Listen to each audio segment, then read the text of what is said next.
नमस्कार दोस्तों। आज हम बात करेंगे हमारी राष्ट्रभाषा हिंदी की। मेरा ये अनुभव है कि हालांकि ये हमारी राष्ट्रभाषा है, लेकिन हमारे देश के बच्चों को इस भाषा को सीखने में बहुत सारी तकलीफ होती है और ये मात्राएं, स्वर, व्यंजन इन सबको समझकर पढ़ने में बहुत सारा टाइम चला जाता है। तो मैं एक प्रश्न पूछना चाहती हूँ कि ये बताइए कि पहले हमें स्वर सिखाना चाहिए या व्यंजन? आप नीचे कमेंट बॉक्स पे लिख सकते हैं मेरी वीडियो को पॉज करके और उसके बाद आगे का वीडियो देखिए। बताइए, क्या हमें स्वर पहले सिखाना चाहिए या व्यंजन? सब लोग जानते हैं ना, स्वर मतलब आ ई जिस स्वर, और व्यंजन क ख ग घ। बताइए इन दोनों में से हमें पहले क्या सिखाना चाहिए? कई लोगों से मैंने ये प्रश्न पूछा है। कुछ लोगों ने कहा कि पहले स्वर, और कुछ ने कहा पहले व्यंजन, और कुछ सोचते रह गए। उन्होंने बोला जैसे हमें सिखाते आए हैं हम वैसे सिखा रहे हैं।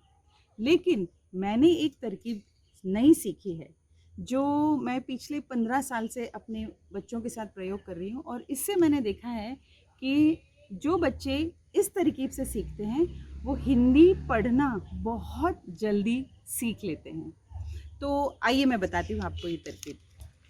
तो ये आप जानते हैं स्वर है, ये व्यंजन है, और अब जो कन्फ्यूजन है कि दोनों में से क्या सिखाना चाहिए।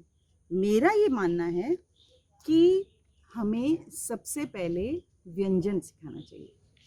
और व्यंजन भी क्या, ये बिल्कुल ज़रूरी नहीं है कि उसे हम सीक्वेंस में सिखाएं, जैसे क ख ग घ ङ या च छ ज झ ञ।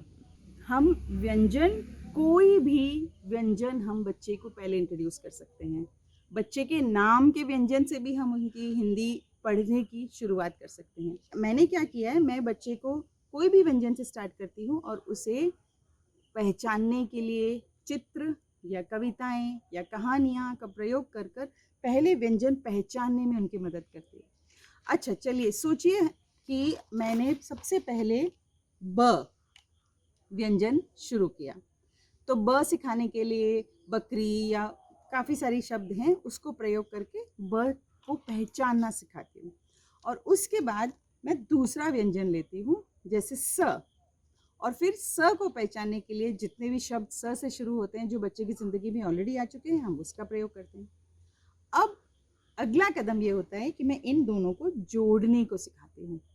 तो ब और स बस, और उसका रिवर्स स और ब सब।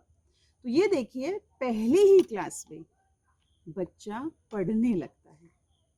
हालांकि मैंने देखा है कि हमारे जो शिक्षा के तरीका है हिंदी सिखाने का, उसमें 6 महीने तक या 1 साल तक बच्चे पढ़ना शुरू नहीं करते।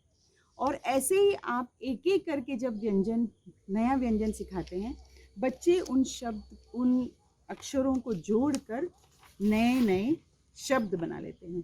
जैसे ये देखिए, ब सीख लिया, अब हमने र इंट्रोड्यूस कर दिया। तो ब और र बर, ब और स बस, र और रब रब, र और स रस। देखिए सिर्फ 3 अक्षरों से बच्चे ने इतना सारा शब्द बना लिया, और उनकी हिंदी पढ़ने की क्षमता पहले या दूसरे क्लास में ही बढ़ जाती है। अब अगर हम इनके साथ एक मात्रा इंट्रोड्यूस कर दें, जैसे मैंने यहाँ इंट्रोड्यूस किया है आ, कोई भी मात्रा कर सकते हैं। अगर हमने आ किया है तो अब उसको यहाँ लकीर के साथ सिखाएं तो हो गया बा, र के आगे रा और स के आगे सा। अब देखिए वापस बा, और हमने ये र जोड़ दिया बार, बारा और रास। सिर्फ 3 व्यंजन और 1 मात्रा सिखाने से बच्चा इतनी सारे अक्षर पढ़ने लगता है, ये देखिए, और इतने सारे शब्द बच्चा बनाने लगता है। इसीलिए इस तरकीब से मैंने बहुत ज़्यादा सक्सेस पाया है बच्चों को हिंदी सिखाने का। और इस तरीके से आप हर दिन एक नया अक्षर, कोई भी अक्षर उन्हें सिखा सकते हैं और एक नई मात्रा सिखा सकते हैं, जिससे बच्चे शब्द पढ़ना शुरू करते हैं। इसमें लिखने की कोई कार्यवाही नहीं है। आप जानते हैं लैंग्वेज लर्निंग में LSRW, listening, speaking, reading, last में आता है राइटिंग। तो राइटिंग को हमें बिल्कुल मुख्यता न देते हुए हमें इन तीनों पे गौर करना है। लिसनिंग और स्पीकिंग बच्चा पहले से ही शुरू कर लेता है। जब वो स्कूल में आता है तब उसका मेन फोकस होता है रीडिंग, ना कि राइटिंग।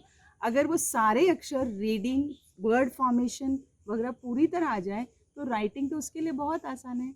और ये तरकीब मुझे बहुत इजी लगता है और बच्चों को बहुत जल्द पढ़ने में इससे सहायता होती है। तो आप कोशिश करिए कि आप भी अपने बच्चों को इस तरीके से करें। आप देखेंगे कि बच्चे 1 हफ्ते के अंदर शब्द पढ़ना सीख लेते हैं। आया ना मज़ा आपको? अगर आपको इस किस्म के और वीडियोस चाहिए तो लिंक क्लिक करिए और देखिए, आपको बहुत सारे ऐसे तरकीब मैं लेके आऊँगी। Thank you.